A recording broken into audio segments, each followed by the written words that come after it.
السلام عليكم.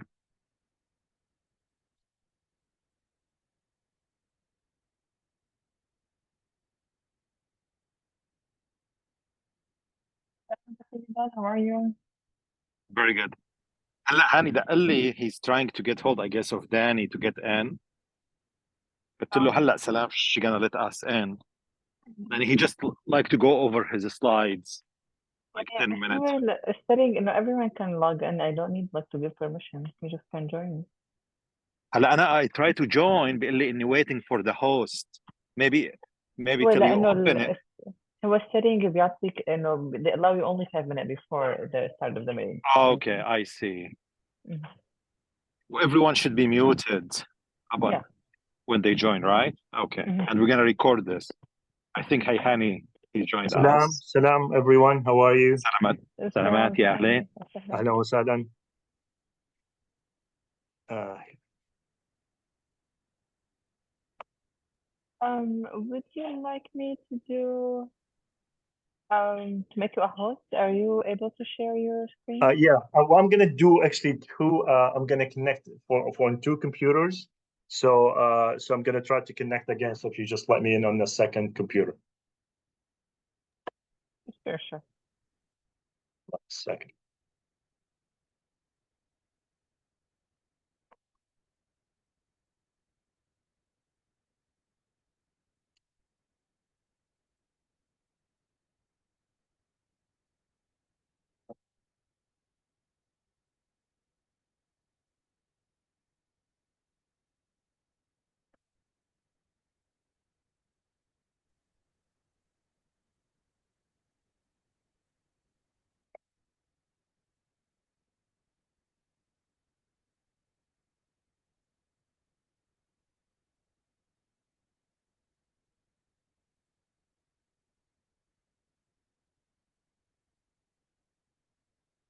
Recording in progress.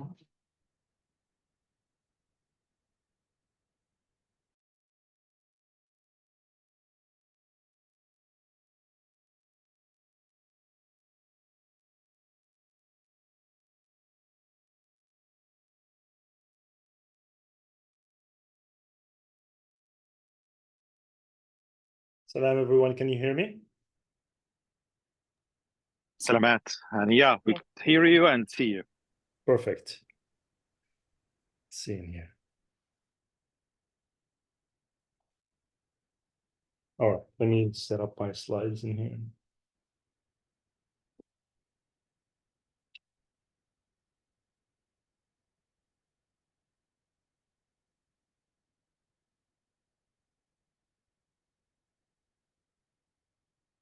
So can you give me the ability to share screens?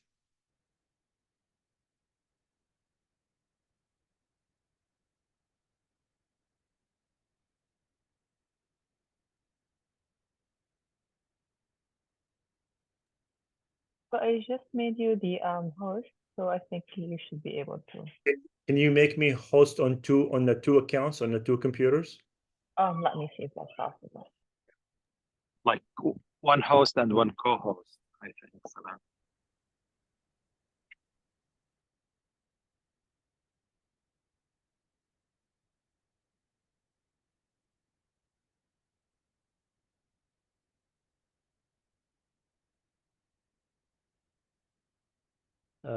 Actually, I'm no longer be able to share slides in here.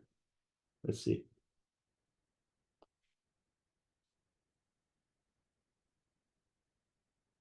Yeah, I'm not able to share screens. Yeah.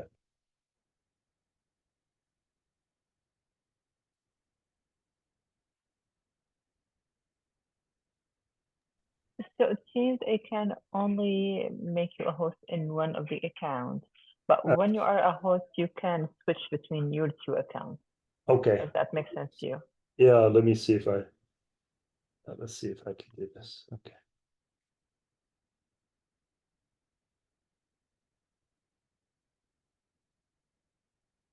All right. Can you make me one with no screen, the first one?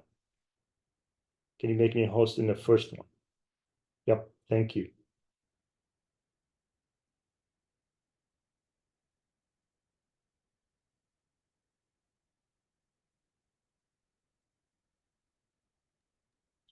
We can see your Perfect. screen now. Yeah. Yes. All right. Let's see.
We'll give members like couple minutes to join All right. before we start.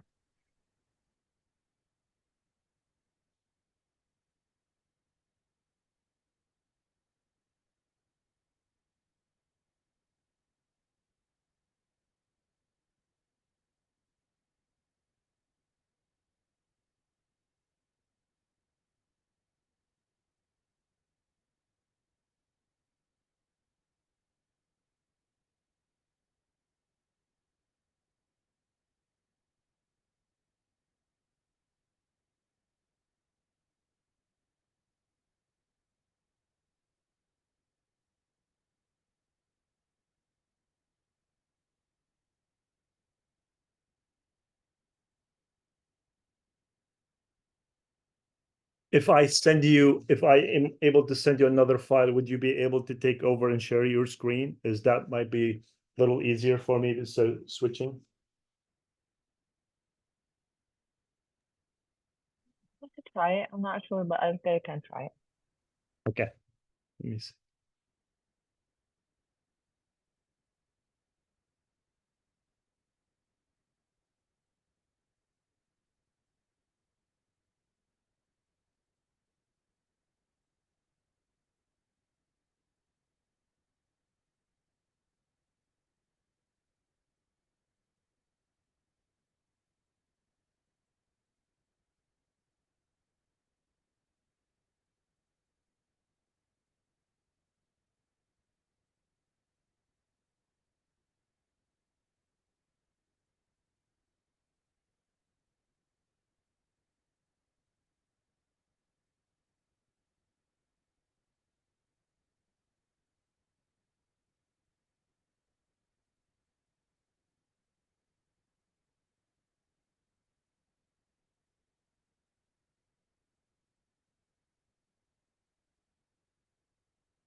Hi, everyone. We'll be starting very soon.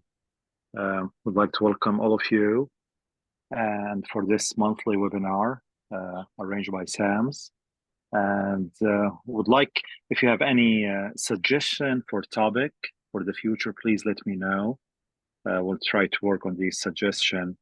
If you have any favorite topic or speakers you'd like to hear from or about, we'll give Mr. Hani another like couple minutes or so before we start.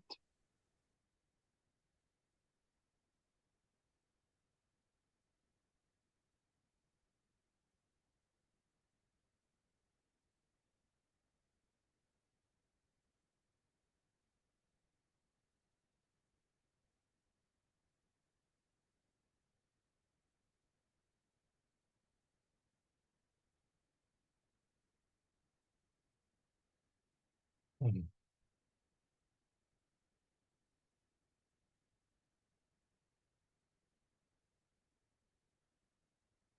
All right, Salam, can you give me the ability to share screen again one more time, please?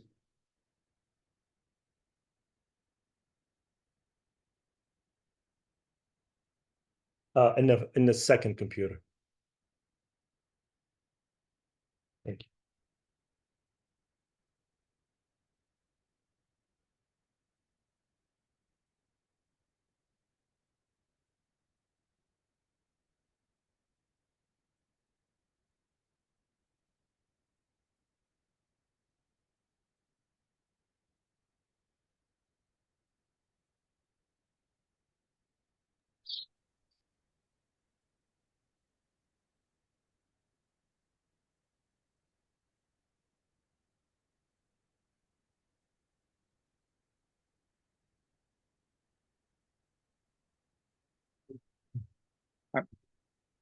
Right?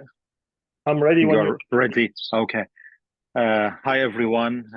I'm so happy tonight to have Mr. Hani Atasi back tonight to give us talk about retirement planning strategies. Mr. Hani Atasi, as most of you know, he's a very big supporter of SAMS and sponsor conferences, many of them, not just several of them in the past. He finished his bachelor degree in chemical engineering from University of Texas at Austin, and then his MBA in finance from Loyola University, Chicago. Mr. Atasi holds certified portfolio manager designation from Columbia University and certified financial planner certificate. Currently, he is the senior vice president of Merrill Lynch Bank of America company. And Mr. Hani, please, the mic's yours. Thank you, Dr. Nidal. Appreciate it. Thank you. Good evening, everyone. Assalamu alaikum. I'm delighted to be here again with you all. This is my second talk with SAMS members. SAMS is such a wonderful organization that makes the entire Syrian American community proud. I had the privilege to be involved with SAMS since inception. What you all do is commendable, meaningful to everyone's life. Tonight's topic is about retirement planning. The purpose of tonight's talk is not just to give you an actionable idea to act upon it, but rather it's more of an informational session to further explore what suits you best to each and every one of you. And this is not really a one size fits all, but everyone has a special situation. So I do want to encourage you to talk to your financial advisor if you have any specific questions. So here in the agenda tonight, I'm going to share with you the agenda as you see it.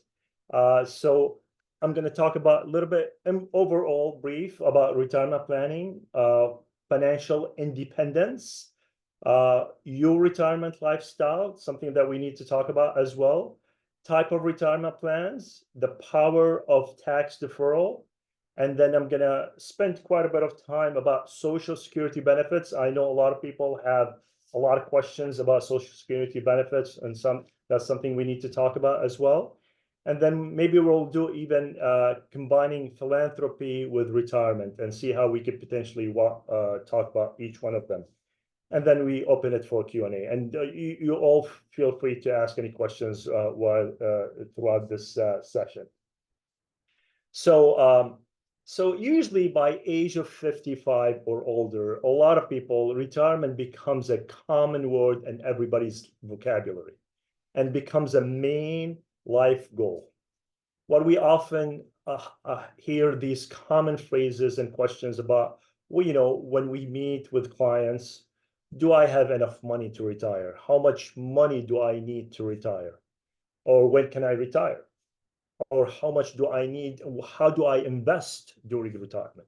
So these are really good questions that they come up with. But really what's interesting and striking, that especially when we meet with husband and wife, there's another question that comes up. And that question arises from one spouse directed to the other spouse. And the question would be, what are you going to do when you retire?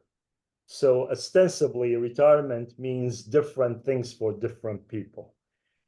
So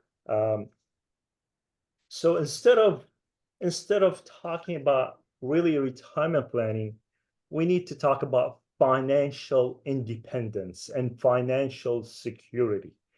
And what do we mean by financial independence? And what do we mean by financial security, really?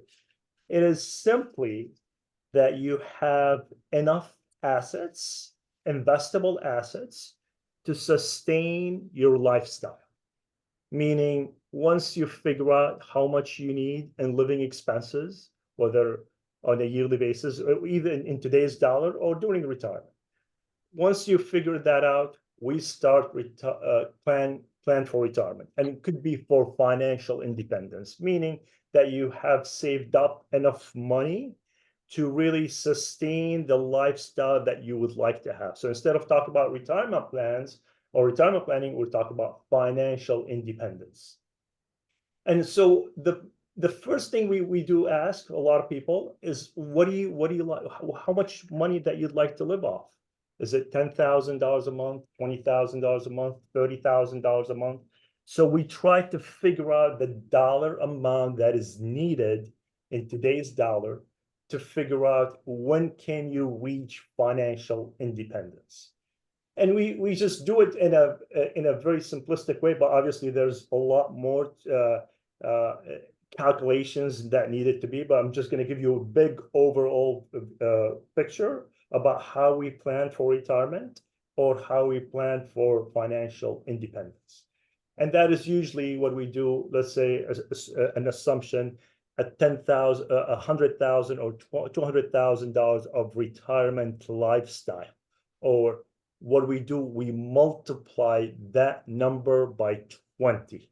So $200,000, that means you need $4 million of investable assets in order for you to have this sustainable lifestyle that you would like to have, the financial independence. So that would be the starting point for retirement planning in the sense. So we go back and we establish from retirement lifestyle and to calculate backwards in terms of how much we need in terms of assets in order for us to reach that lifestyle or the asset level that you need for financial independence. And usually what we do a conservative assumptions on retirement plan. So we only measure and assume that the investment appreciation would be 5% on a yearly basis. So we take that conservative assumption into that. And then we work backwards in a sense. So in order for us to get that level of $4 million of investable assets, we try to see how much money that you need to save on a yearly basis in order for you to get that. And that's why retirement planning is so important. And the really designing and crafting the right retirement plan, it is so critical from the beginning of everyone's life. This is the goal that you want to measure yourself towards to. So there are several retirement plans that we need to discuss in here. Usually we start either, and you've probably heard of IRAs, Roth IRAs, SEP IRAs, 401ks, 403b, and 457. A lot of you what we do, we encourage even the younger people who are starting out their lives, at least at minimum, to start with an IRA.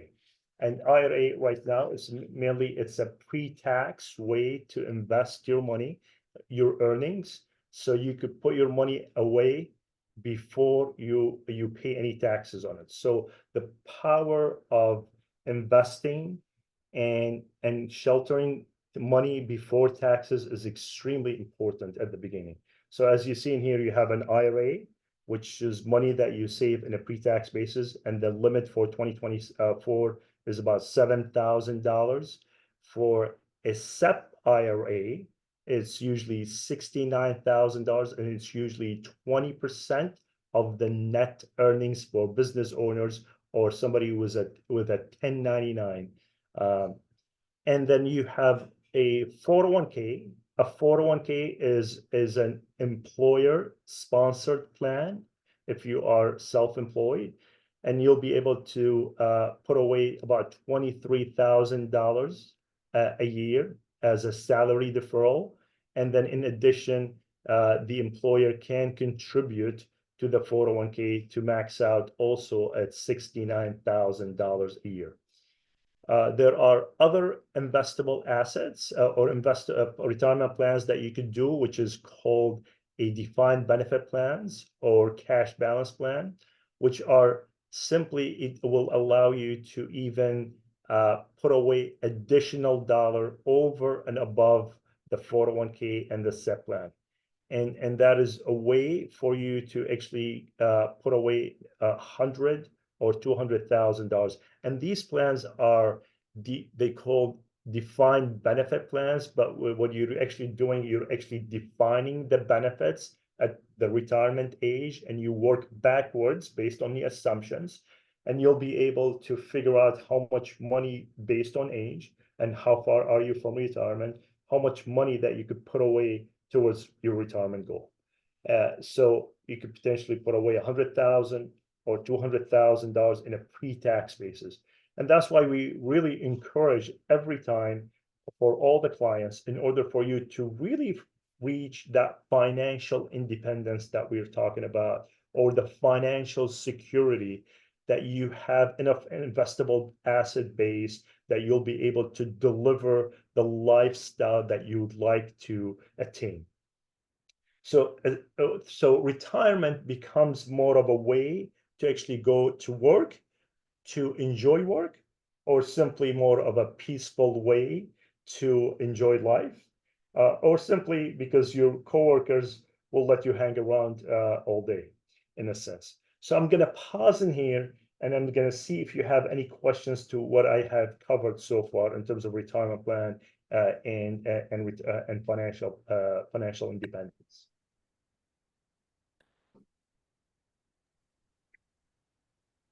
Any cutoff for the income to be eligible for Roth IRA or IRA?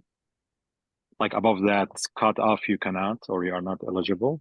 Correct. So Roth IRA, you're not able to contribute to the Roth IRA if your income is below $230,000. That's the joint income.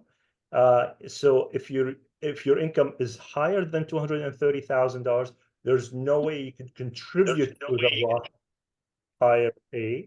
But there is a way that is called a backdoor Roth IRA conversion. So a lot of people, what they do, they actually contribute to their IRA. That is in a traditional IRA, and that will be non-deductible contribution to the IRA. And then on the same year, they'll be able to do a conversion from an IRA to a Roth IRA and have the money grow tax-free. What the advantages of the Roth IRA versus IRA, that the Roth IRA, the money can grow tax-free for indefinitely. And then when you take it out, you don't pay any taxes on any of the earnings. In addition, the Roth IRA does not have a required minimum distributions, meaning that you don't have to take money out of the Roth IRA.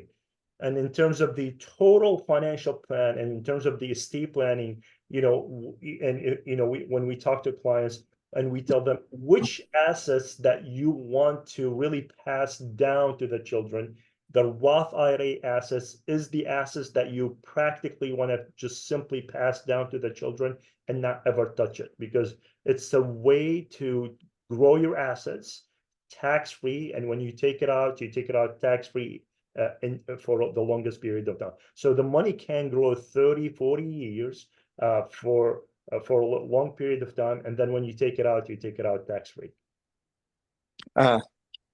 I have also a question about the Roth IRA. It's two questions. One, this is Bashar Sharafuddin, sorry. Is it too complicated to do the backdoor Roth IRA? Yes, I mean it's not complicated, but you have to be very, very careful. So you could have retirement plans, you could have 401k, and you could have a cash balance account, and then you could still contribute to your IRA, which is $7,000 between you and your spouse. And these are considered, if you already have a 401k or any retirement plan, if you contribute to the IRA, these are considered non-deductible IRA contributions. And then what do? You convert from an IRA to a Roth IRA in order for you to do that. However, if any of the clients, if anybody has an IRA rollover, then you won't be able to do that. Part of it because the IRS will challenge you on what type of assets that you'll be able to convert from an IRA to a Roth IRA, and then you'll probably be paying taxes on the conversion.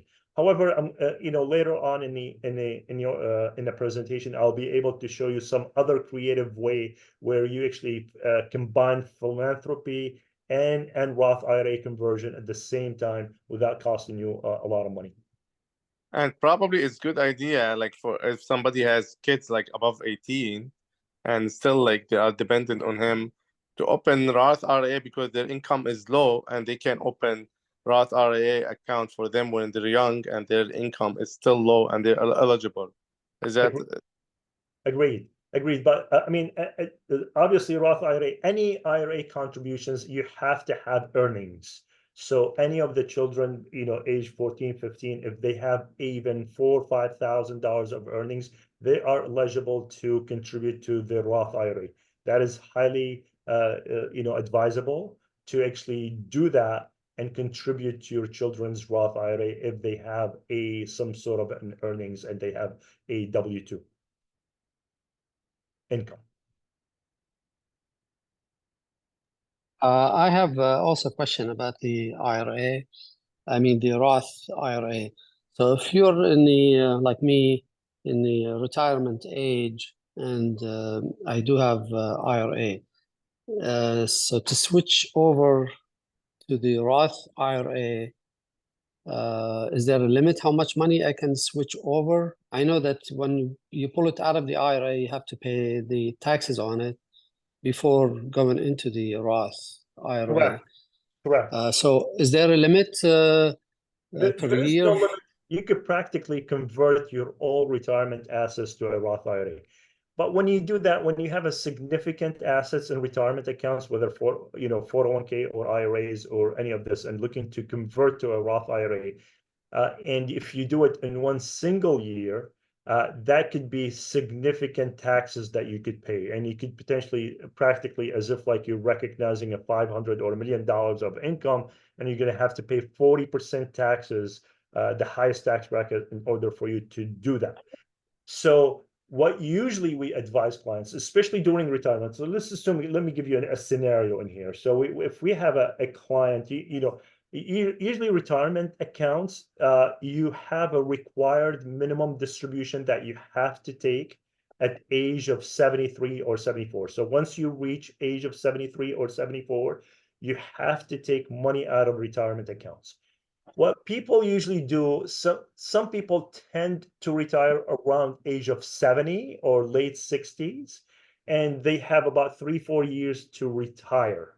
So and you have this 3-4 years where you have a tremendous amount of control of what you do in terms of retirement assets and how do you plan for the next 3-4 years. So for example, if somebody is retiring at age of 69 and they have a required minimum distribution at age of 73 or 74, what usually we tell the clients is to start spending down your personal assets first before you take any money from the retirement accounts.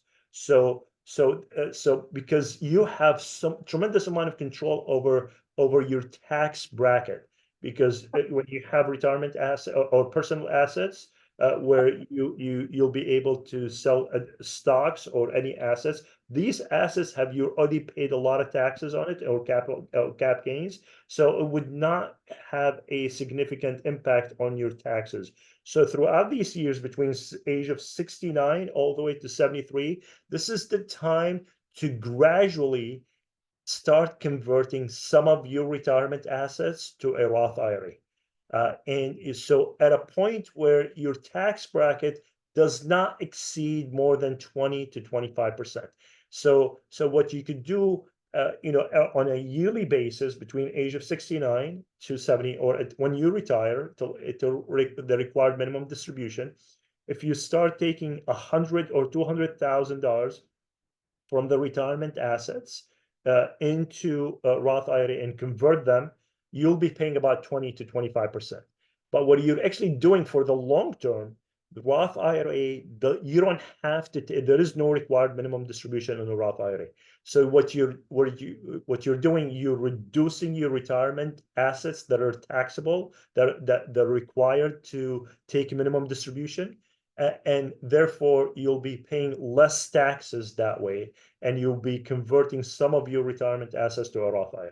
There are other strategies that I'm going to show you later on in the presentation about how you combine philanthropy with Roth IRA conversion.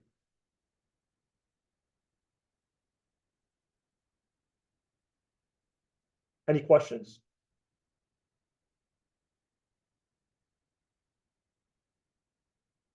All right, so I'm going to spend quite a bit of time on Social Security, because I have seen a lot of people ask about Social Security. And, when you reach the age of 60, 62, 63, 64, a lot of people, and that question comes up, when do I need to file for Social Security? When is the best age to do that? So there are some certain terminology that I'm going to share with you today. And which one of them is actually something called the full retirement age. And that is the age that you'll be able to get your full benefit of retirement benefit from Social Security. And usually, if you are born in 1960 and later on, your full retirement age is 67. Anything younger than that or older than that, you probably be able to, your full retirement age would be 66 or 65 or what have you. There are a lot of people think, well, I could file for retirement and Social Security at the age of 62, which you can, but however, your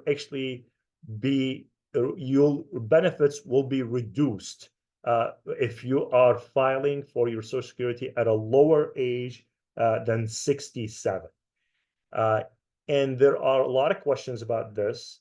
And one of the questions people may ask, well, what if my life expectancy is, a lot of people say, well, look, I'm only gonna last till age of 72 or 73 or what have you, and I have a lower life expectancy. Therefore, I'm going to file for my Social Security at the age of 62. That is a good, legitimate reason to do that, in a sense, if you feel that you have a lower life expectancy than the averages. But we could tell you 89% of households, they actually live beyond life expectancy, 89%. So there's a significant number of, we've seen that the life expectancy has actually increased. So the longer you keep your retirement benefits and have them increase, the better it is. However, there are different scenarios in Social Security, and there are many factors on how to file for Social Security, especially if you have a household where you have both husband and wife both have retirement benefits, and both have been working. So that's another scenario where you actually might be a good idea that you actually file for age of 62. And also there are other factors that you may want to consider, which is the age difference between the spouses. That is also an important factor that you need to consider in terms of that. Because if you have a big age difference and one of the spouses is not working, then it's actually be best that you delay filing for Social Security until age of 70. Age of 70 is the right age to actually, because every time you delay your retirement, your Social Security benefit, it would increase by 8% every single year. So it would go 8%, 16%, and 24%. So if you were to delay your Social Security benefits till age of 70, your benefits would increase by 24%. 24%. I'm going to pause in here to see if you have any questions before I move on to the second concept of the Social Security. Is it better to not include the Social Security amount in your projected retirement monthly money, as they keep saying that the Social Security fund will be depleted? And I think the last time I read, it's like 2034, 2035, which basically like 10 years from now. Correct. Is that accurate, or just they keep saying that? Well, no, it is. I mean, this is based on the projection if they don't do anything. Last time, the Congress actually have raised the taxes, and they're probably considering raising the taxes again, on Social Security benefits. So you would take it from the payroll. So I don't expect that they're gonna, delete or do away from Social Security benefits. In fact, Social Security benefit, it's one of the hot topics in Congress, and there's a lot of retirees right now that they are relying on Social Security. So the worst scenario, it's probably they're going to raise the taxes and to keep the Social Security trust fund afloat and be able to continue paying for Social Security. However, there could be ways that actually they will be taxing the Social Security benefits. And this is one of the reasons why you should not be considering filing for early retirement benefit at the age of 62, because there are two things.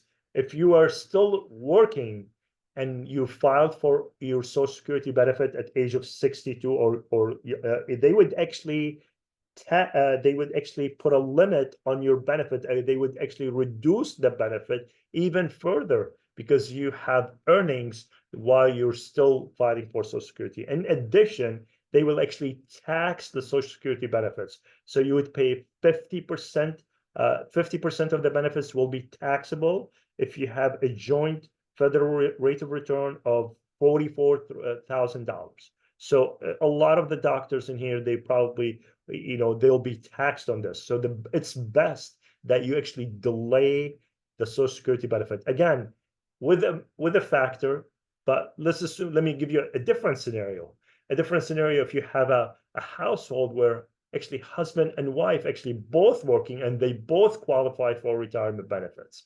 And in fact, it would be a good idea actually, and depending on the age differences, to actually have one of them is based on the benefits that actually file at age of 62, because the spouse will be able to get a spousal benefits out of the Social Security and then the spouse would delay her own Social Security benefit retirement till age of 70 and have it grow. So that way you could actually get the both benefits at the same time. Again, there are many factors in terms of deciding on Social Security and how to apply for Social Security benefit. So there is no one solution that fits all. You really have to look at it in the different situations based on household and see, in terms of the husband and wife, whether both of them are working or not, the age difference between them, and then you have to look at the benefits, whether spousal benefits versus retirement benefits,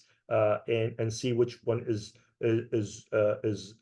larger or bigger, and then you make a decisions when to file for Social Security benefits. Any questions? Okay.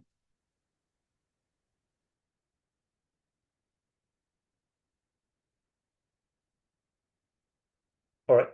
What I could do, I'm going to actually share with you also some ideas about how to actually maximize your charitable donations with the retirement benefits, because that's something that potentially can be highly beneficial for SAMs and also for the household. And in fact, what it does, it actually allows the donor to actually increase their wealth by actually considering giving a gift to their favorite nonprofit organization.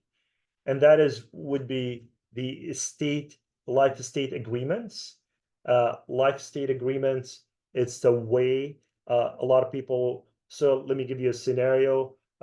People age of 62, 63, they bought their last home. They're not looking to move out of their house, and they just want to retire in this primary home that they always lived in.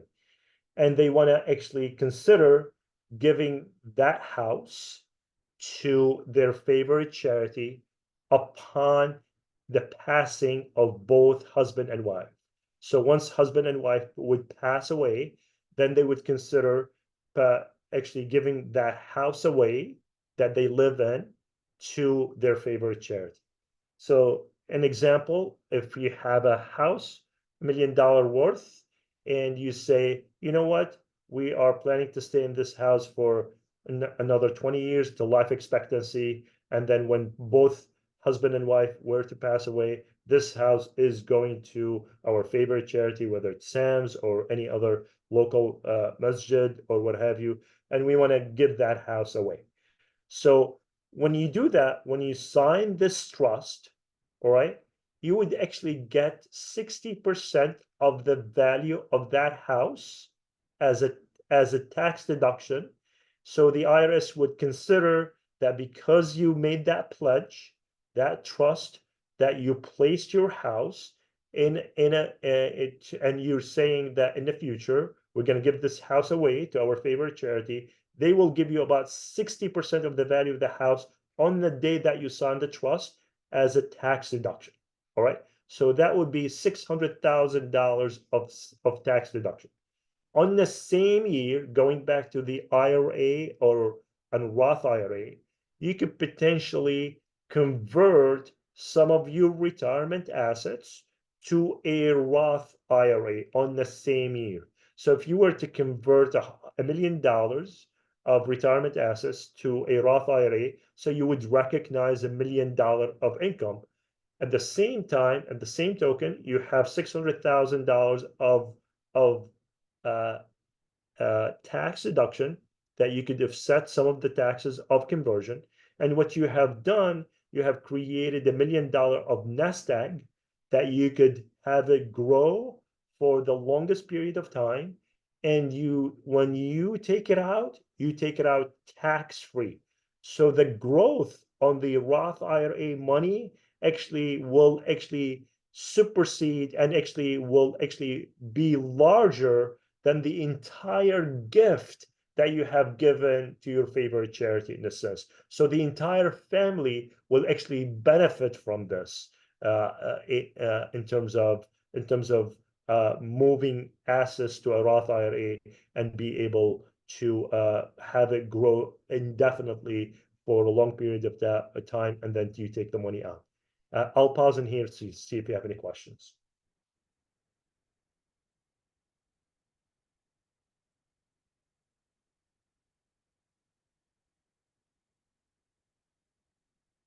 All right, so that's the life estate agreement. Another idea about life estate agreement, a lot of people, they would say, well, this is my sentimental house, I'd like to live in it. What if we actually die the next day? My wife and I, we had a tragic accident, and then just the house is gone, right? And we're not able to recover the assets or the growth of the assets of the Roth IRA. what a lot of people may consider also that the money that you get as a tax deduction of $600,000, you could actually get back out of it about $200,000 to $250,000 in actual cash money that you get from the government regarding this tax deduction. What you could do, you could turn around and buy a second to die life insurance to actually compensate for the value of the house immediately. So practically what you have done, you benefited your favorite charity, SAMS or any other charities, and you have taken, you have replaced the wealth to your children. So practically this gift would cost you nothing in terms of giving money to your favorite charity. I hope I'm making this clear for a lot of people, because I think if a lot of people can capitalize on this issue, we would benefit a lot our favorite charities and also the household that are doing the planning.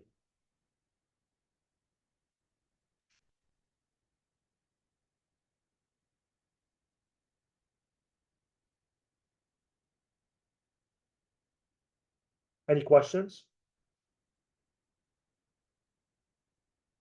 All right.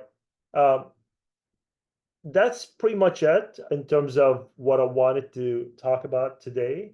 I hope that was beneficial for all of you. You know, and just keep opening up for questions. I know retirement plans, it requires really a lot of you know, one-on-one, and it's a custom-made plans. So there is no one size fits all for everyone. So I have a question about the last example you gave about the house.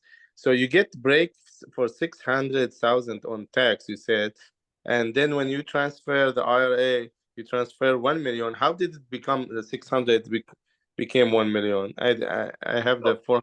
That was just an example. So Yeah. what I meant in a sense, so you definitely, what you need to do is you talk to your CPA. So what do you do? Well, let's assume that if you were to convert $1 million into a Roth IRA, you're going to recognize $1 million of income.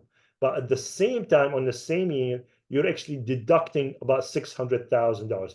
If you want to completely not pay any additional penny in taxes, what you need to do, you need to go back to your CPA and really run different scenarios with them in order for you to actually not pay any additional taxes whatsoever. And they will actually figure out for you how much money that you could potentially move from your retirement assets to a Roth IRA without paying any taxes. Oh.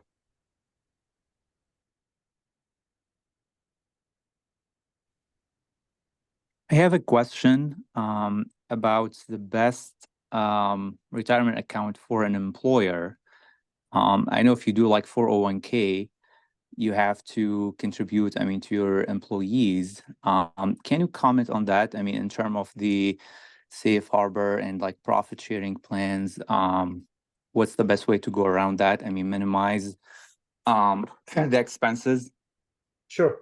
So usually, you know, once you are an employer and you have employees and you need to set up a retirement plan, you have to set up and offer the retirement plan to your employees.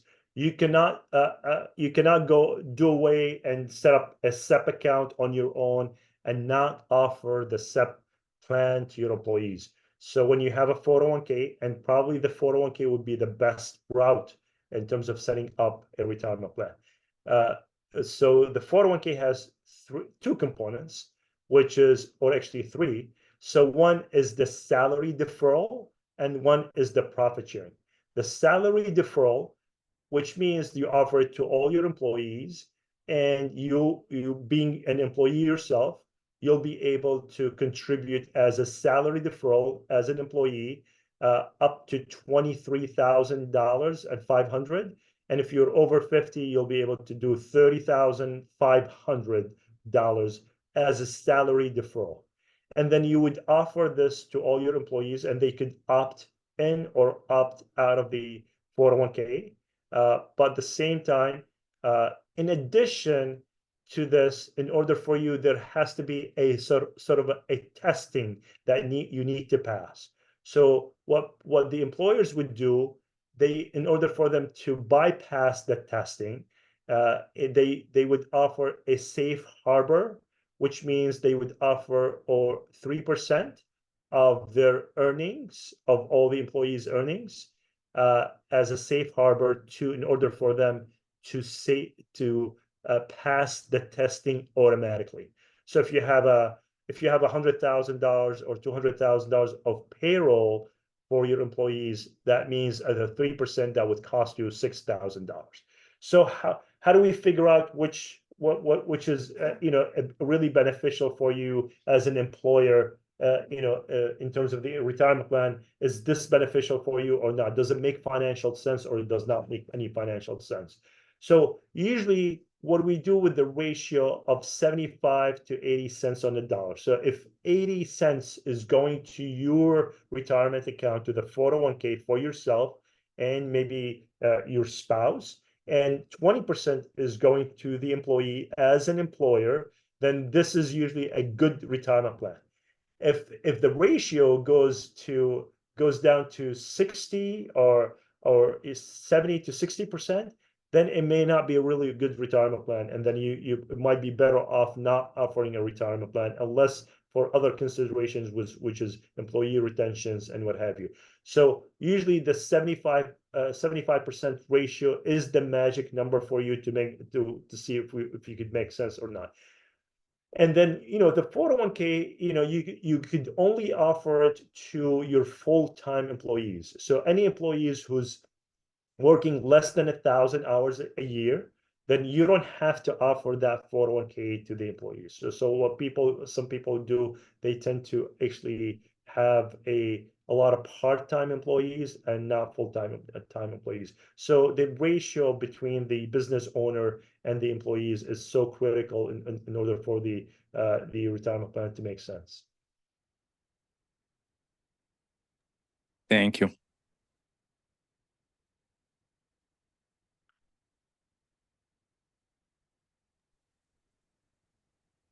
Any other question about retirement, or even I would open the door, like if they have any question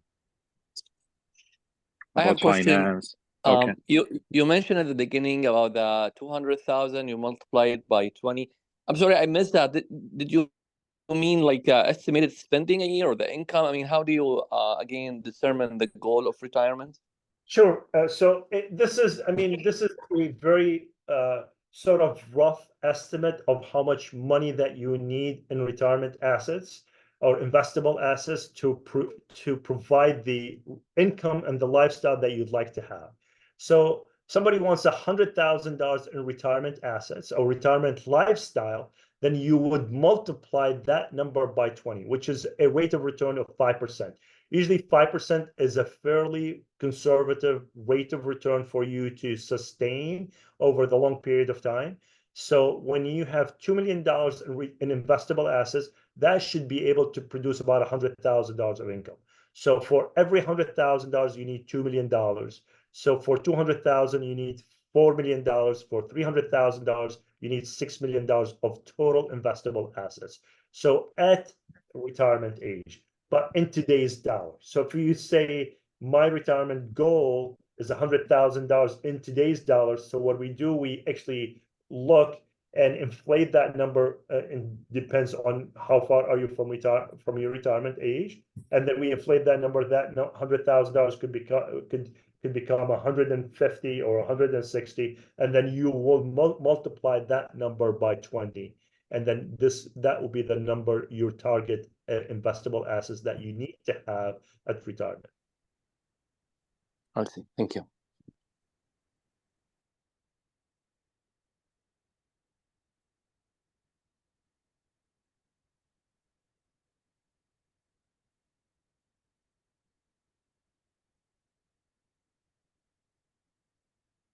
All right. If you don't have any additional questions, go ahead. I just have a question. It's like related to the charity. Like you said, like you could donate to SAMS from retirement account, but also like from the stock. If you have stock, you could donate without selling the stock and paying tax on it. Correct. Can you just like go over this for the members, please? So and also in addition, there's also the CLTs and the CRTs. So I highly encourage anybody who has a personal stock portfolios and they paying money to charities, stop paying in cash. Stop writing checks. You should not be doing this. What you need to do, you need to donate your appreciated stocks, and then you could repurchase the stocks back again. So obviously, a lot of people have NVIDIA as a stock, a highly appreciated company.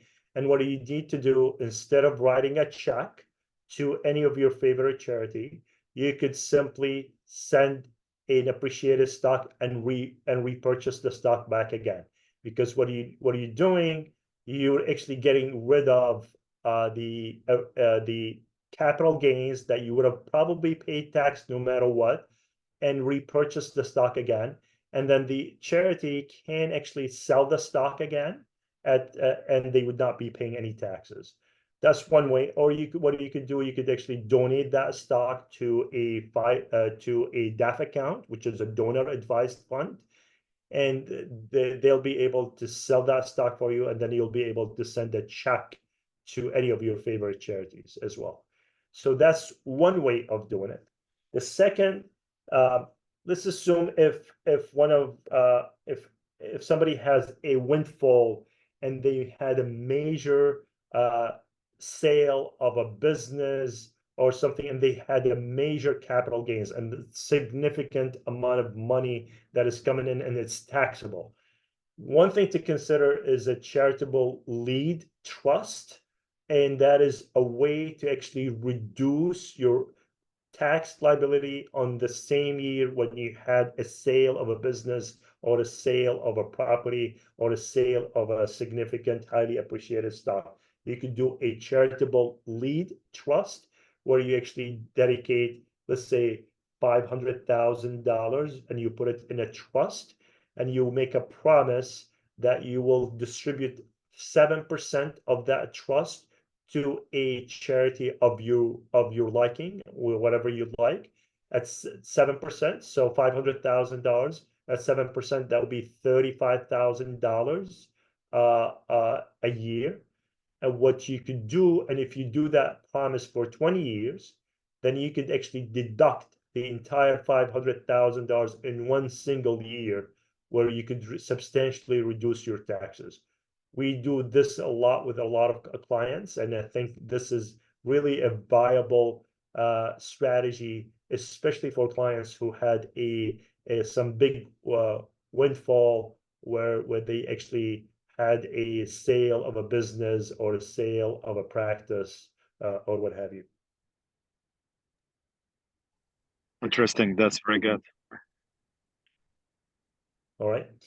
And All there's right. something called a charitable remainder trust. That's the CRT. And this is also, you would use this when you have a highly appreciated assets that you're about to sell. You're about to sell. Oops. Okay, I lost the computer. So when you're about to sell, so when you do that, when you have a highly appreciated assets, then you will be able to put that highly appreciated asset in the trust, and then you'll be able to sell it. And once you sell it, you would not pay any taxes on the sale of highly appreciated assets. And then once you start making distribution, then you'll be able to pay taxes on the distributions. So what do? You'll be able to defer the taxes for a 10 years, 20 years, 30 years, and for a long period of time, and you have the money growing in a sense. In addition, you'll be able to also get a tax deduction for your favorite charity. MashaAllah, you are encyclopedia, Mr. Hani. Well, we've done that many times, so it just Okay. I think if there is no more question, it's always a pleasure to have you, and thank you so much for giving this great talk. Thank you everyone for attending tonight's session, and we'll see you next month. Thank you, everyone. Thank you. All right. Bye-bye. Thank you. Thank you for the opportunity. Thank you all.